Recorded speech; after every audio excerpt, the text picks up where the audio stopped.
What is up, guys? Today we have a couple of builds sent in by Random Rob.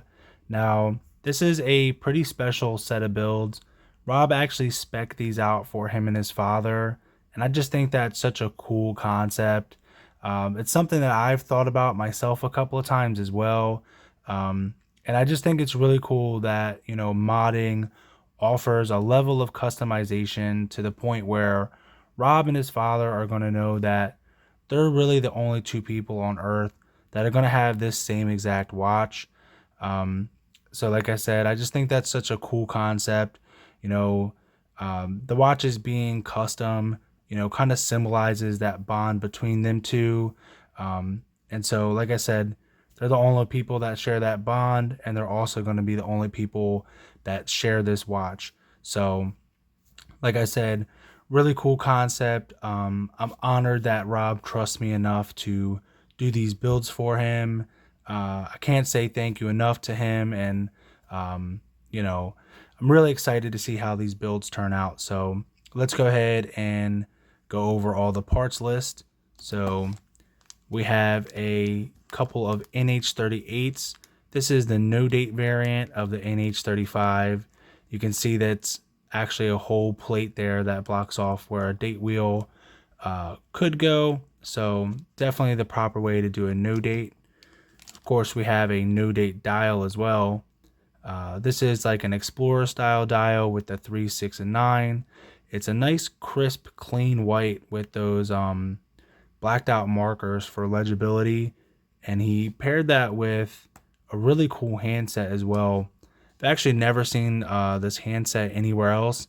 He got these from San Martin, so these are blacked out as well, so you can see they're going to be really legible against that white dial. And then of course they even have orange lume. I think that's so cool. That orange is going to tie into the other orange elements on the watch, so that's going to look great, and it's even going to glow orange at night. So can't get any more Random Rob than that, right? Um, he paired that with an orange chapter ring as well. This is going to be using the Nomoki Nautilus style case. This is the same case that he used for that barbershop build. When I had it, I was really impressed with the case myself. It's a very thin and good looking case. It's also very comfortable on wrist. And like I said, it's a really good looking case. It's got some very nice crisp transitions from brush to polishing. So we'll look at those a little bit as we do the build. And then to keep that thin profile, he also paired it up with a slim case back.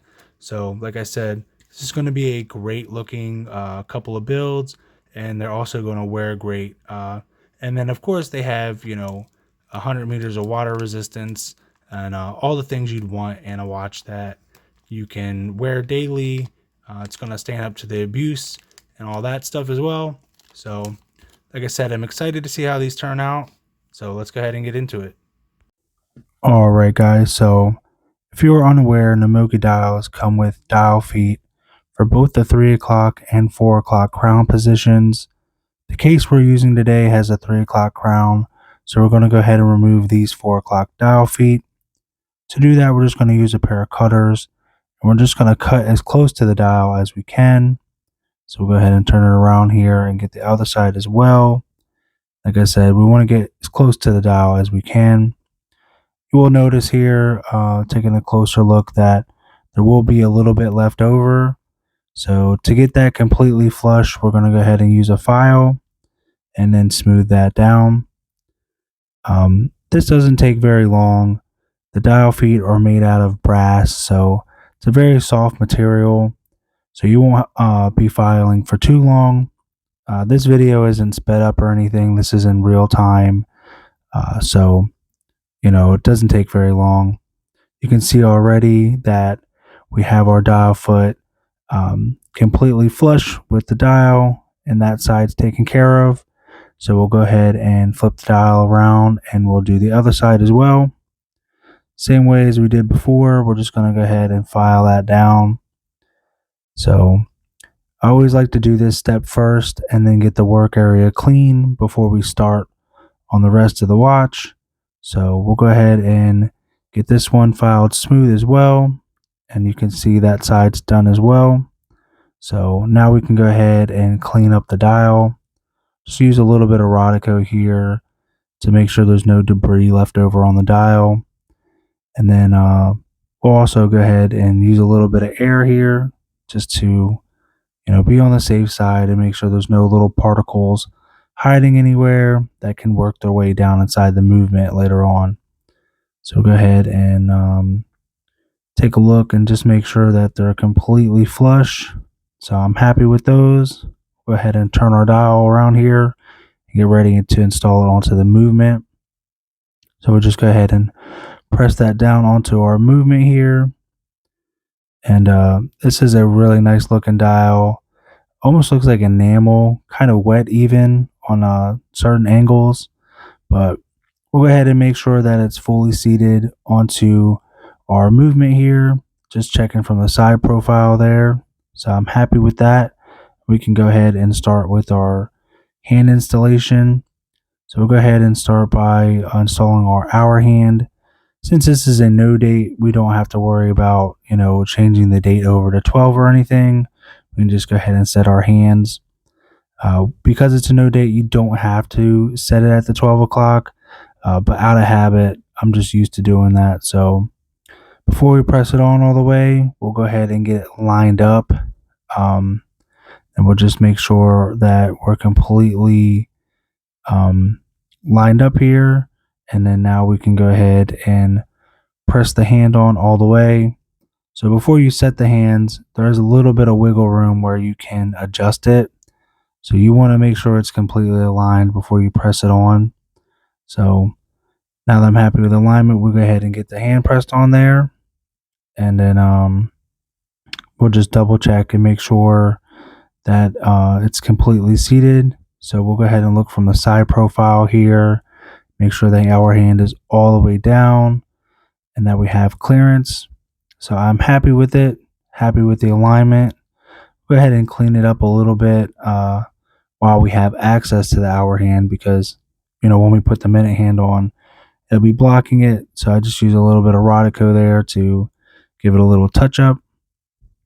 So now we can go ahead and roll our hour hand over to the 6 o'clock position. This is just the way I prefer to do it. It's just easier for me to see any misalignment when the hands are at 6 o'clock. It's just easier to see if they're straight up and down. So go ahead and get our minute hand installed here. Just like we did with the hour hand, before we fully press it on, there's a little bit of time to make an adjustment here. So we'll go ahead and get that lined up. And then once I'm happy with the alignment, we'll go ahead and press it all the way on. Once it's pressed on all the way, you won't have an opportunity to realign it or anything. You'll have to remove them all the way. So always good to double check before you press it on all the way. So I'm happy with the alignment there. We'll go ahead and check from the side profile as well, just to make sure we have clearance on that minute hand and the hour hand, and again to make sure the minute hand's fully seated. So hopefully my camera will focus here and you guys can see that spacing. So I'm happy with the spacing as well. We'll go ahead and zoom in a little bit though and double check the alignment. So go ahead and double check at 6 o'clock there, and then we'll go ahead and check at 9 o'clock as well. I like to check the cardinal positions just because it's easier to see a misalignment at those. So check at the 9 o'clock, looking good. And we'll go ahead and check up at 12 o'clock as well. And then we'll try to get that right in the center. Went a little bit past it, but you can see the alignment's good.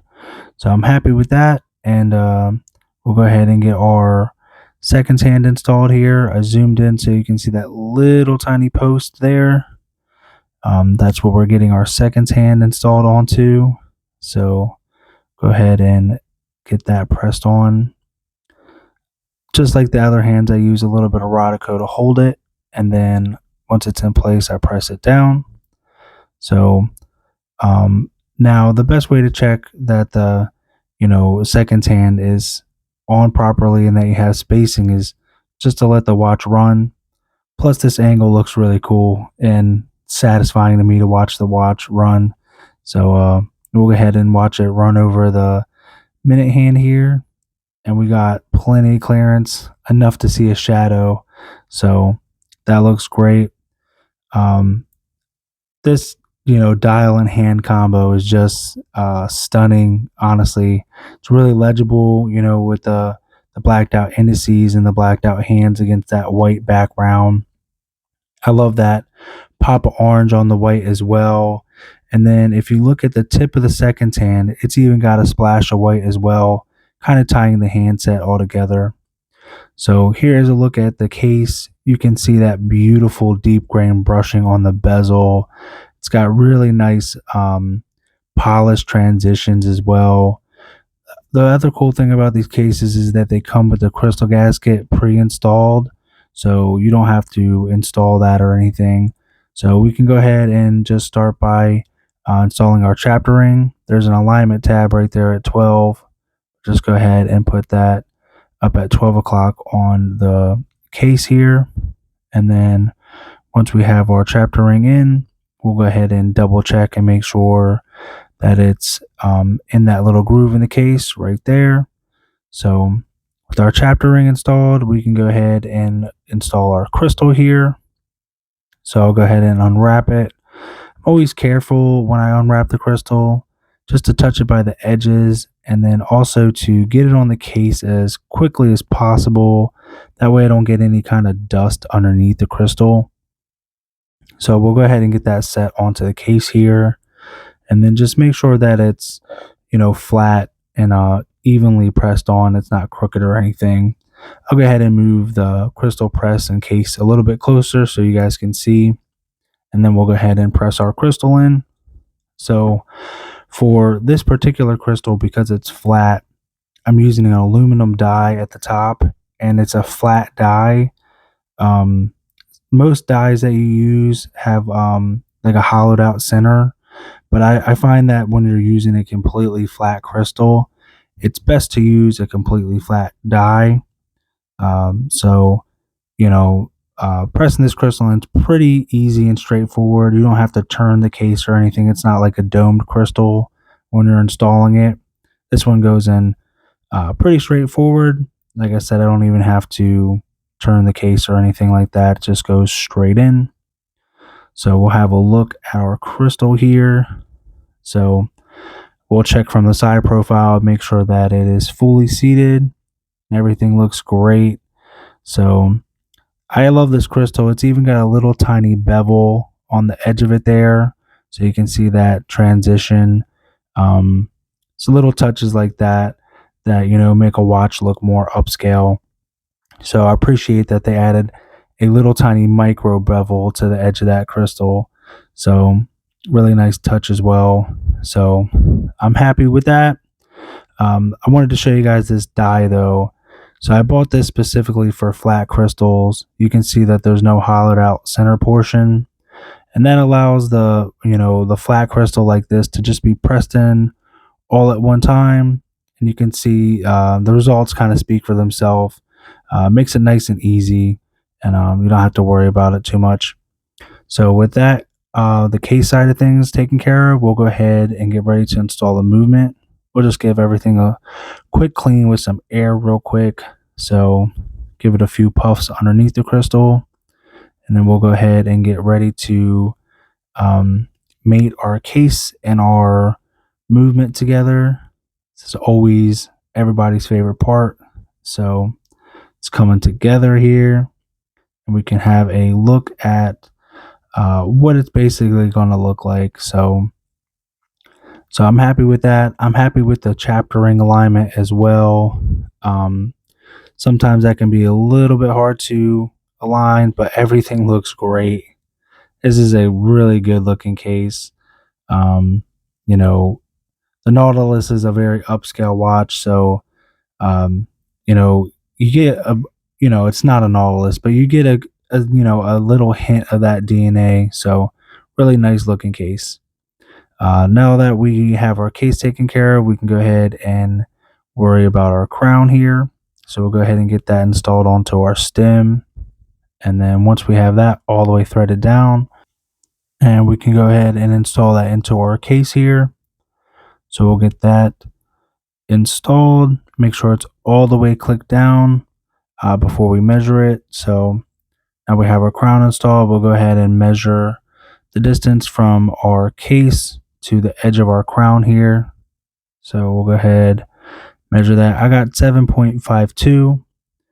So we'll go ahead and remove our crown now using that little lever. There's a little dimple on it. So we'll go ahead and remove our crown. Now we can go ahead and measure it and then make our mark. So I like to use a Sharpie to mark the crown. So we'll go ahead and mark our crown right with the appropriate measurement here. And then once we have that, we'll go ahead and grab our cutters and then we'll cut right at the top of that line. Just in case we need to cut a little more, we give ourselves a little wiggle room. So I always cut at the top of the mark first. So you can see there's our cut. And you will have a little burr left over on the edge of that crown. So go ahead and file it and make sure that there's no burr.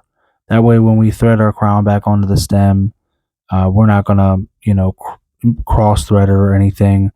There's a little tiny thread, so go ahead and make that nice and smooth, and then we'll go ahead and install our crown onto the stem. Just like that, it should screw on very easily. If it doesn't, you can always refile, make sure it's completely smooth. So we'll go ahead and check our crown here and see if we cut it right or if we need to make any adjustments. Go ahead and pop that in, and then we'll go ahead and thread it down. And already I can feel a good crown pop, and the crown threads all the way down to the case. So it's looking good so far. And we'll unthread it, nice pop to the crown. Crown action feels great. Always love these Namoki crowns. They have really good crown action. So we'll go ahead and flip it over here as well, and we'll make sure that our time setting function works. So we'll pull our crown out and we can adjust our time here, and then we'll go ahead and pop it back in, and the watch is running. So crown action is good.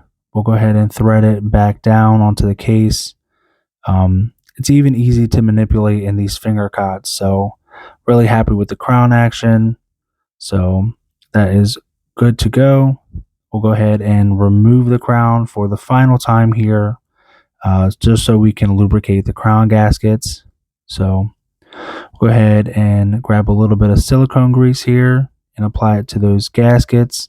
This prolongs the life of them. They do see a good bit of friction inside the crown tube while you're turning the crown and pulling it in and out. So that'll prevent friction, and it'll also keep them lubricated so they don't dry up. So we'll go ahead and reinstall our crown now that we've had our gaskets lubricated. Go ahead and thread that all the way down to the case here. And then we'll go ahead and start on our case back gasket. So much like the crown gasket, we want to lubricate the case back gasket for all the same reasons. It does see a good bit of friction when you thread the case back down. It'll stop the gasket from drying out, but also that little bit of silicone grease helps keep this gasket in place. You can see when I touch it here that it sits in its groove nicely, because the silicone grease gives it a little bit of tackiness, so it just helps hold it in place as well. Now that we have that lubricated up, we can go ahead and thread our case back down. So we'll just go ahead and thread it finger tight for now. So once we have it all the way finger tight, we can go ahead and use our case back tool to tighten it all the way. If you're wondering what that blue stuff is, it's just painter's tape, and it's just there to protect the case back from getting scratched or anything. So go ahead and tighten that case back down all the way here. get it nice and tight so we have plenty of water resistance and we won't have to worry about this watch around any kind of water or anything like that. So looks great. Got a little bit of grease on it from lubricating that case back gasket. So get all that wiped away. We'll have a look at the watch. So I just think this thing came out great. It looks, you know, uh, more upscale with that Nautilus case. Always a big fan of that deep grain brushing. Looks great, and then like I said, the transitions are just super crisp. And the crystal likes to play nicely with the light and everything as well. So you can see that side profile. This thing looks great, but I'm also excited to see the loom as well. So let's check that out. And the loom does not disappoint. We have almost a tricolor loom, green on the dial, blue on the hour and seconds hand, and then of course that orange on the minute hand and on the seconds hand as well. That looks great. The orange loom really makes this watch stand out. So I'm really happy with how that looks as well. So I did source a bracelet for this watch. Rob doesn't even know about this, but I was able to find one from Namokis as well.